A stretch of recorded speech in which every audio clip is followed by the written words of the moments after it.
सम्मानीय श्रीयुक्त नरेंद्र मोदी आज बाबा नहीं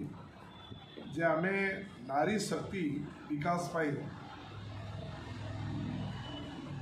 देशर बजेट रे 3 लाख कोटी टंकार अनुदान देचु नारी सशक्तिकरण करने एवं दुईटी घटना लोमहर्षणकारी घटना घटी जाइथिला देश पाई साधारण मनीष पाई ओडिशा राज्य पाई मणिपुर रे जो घटना होता 2 जन आदिवासी महिला को उल्लग्न करी 5 किलोमीटर रास्ता उल्लग्न अवस्था चले चले नेला परे भी ये देशर सबू राजनेता श्रीयुक्त राहुल गांधी को आरंभ कर सबू राजनेता समस्ते पहुंचती भारतीय जनता पार्टी एवं तार नेता श्रीयुक्त नरेंद्र मोदी से जगह को जाई नांती से बाबद कंसर्न जो हृदयर कथा से प्रकाश करना ये एक अत्याचार अपर पक्षे श्रीयुक्त नरेंद्र मोदी देशर प्रधानमंत्री जो भाव में कलिकता जड़े डाक्तर को ऊपर जो महिला डाक्तर को ऊपर जो अत्याचार करागला से सारा देश देशर प्रधानमंत्री देशर मंत्री देशर गृह विभाग मंत्री जेहेतु से डबल इंजिन सरकार नुहे तृणमूल कांग्रेस सरकार थिला राज्य में तेणु से बहुत सीरियस कंसर्न देखे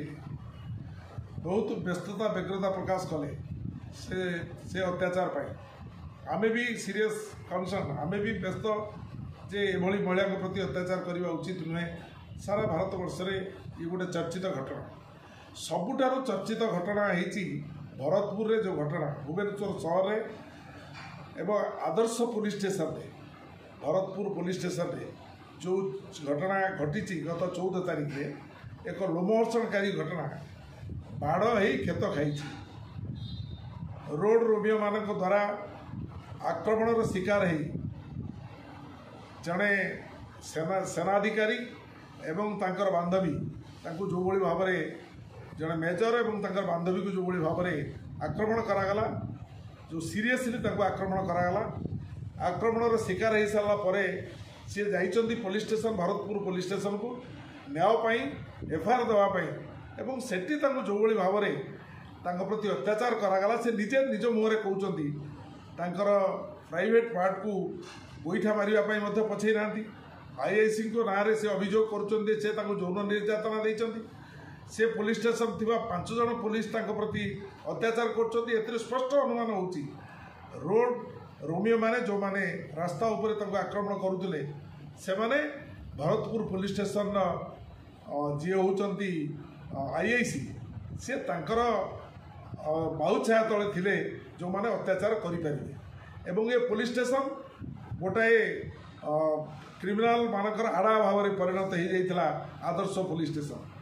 पुलिस जदि निजे एतलातकारी को ये अत्याचार करें ये स्वामी को मेजर को एवं मेजर बांधवी को ये प्रकार अत्याचार करें यौन निर्यातना दे पारे से वर्तमान सुधा माननीय प्रधानमंत्री नीरव से वर्तमान सुधा ओडिशार मुख्यमंत्री जहाँ कहते सी ये कहते 3 लाख कोटी टंका देचु महिला मान सशक्तिकरण पाई एवं श्रीयुक्त मोहन माझी राज्यर मुख्यमंत्री कहते दृष्टांतमूलक कार्यानुष्ठान नियाजिवो जो माने अपराधी धरा पड़े एतिके कहीकि से निज उपर से भार को खसई देते एवं ये राज्यर जी उपमुख्यमंत्री श्रीमती प्रभाती परिड़ा से कहते जे वुमेन क्राइम उपरे आम सरकार जीरो टॉलरेंस आम सरकार कौन परिस्थिति बर्दाश्त कर सी मुंडू बोझ ओल्लै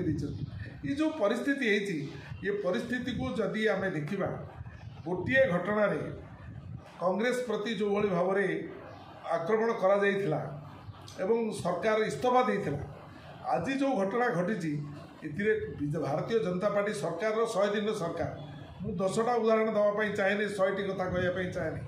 मु कहवाई चाहे ढेंकानाल जो भाव में जड़े महिला प्रति अत्याचार करा गण दुष्कर्म करा तार वर्तमान सुधा तदंत नहीं कार्यानुष्ठान नहीं जो भाव में तेंतुली खुटी पुलिस स्टेशन एरिया रे जो भाव में नवरंगपुर जिले में जड़े जो भाई अत्याचार करा जड़े जड़े नाबालिका प्रति तार मध्य किसी कार्यानुष्ठान बर्तमान सुधा है नहीं जो भाई भाव में पुत्रारे सुंदरगढ़ में जो भाई भाव में यही 100 दिन भितर जो भाई भाव में अत्याचार तार भी किसी कार्यानुष्ठान है तेणु महिला मानक गोटे पक्षर सुभद्रा योजना करी निज भोट हाथाई उद्यम करुच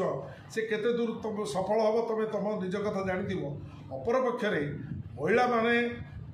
मातृशक्ति माँ बोली कहवा एवं से केवल छलन कथा कहीकि प्रति जो अत्याचार होती प्रति सरकार जो भाई नीरव हो जाती 14 तारिखर घटना आज पर्यंत दृष्टान्तमूलक कार्यानुष्ठान किसी आज पर्यंत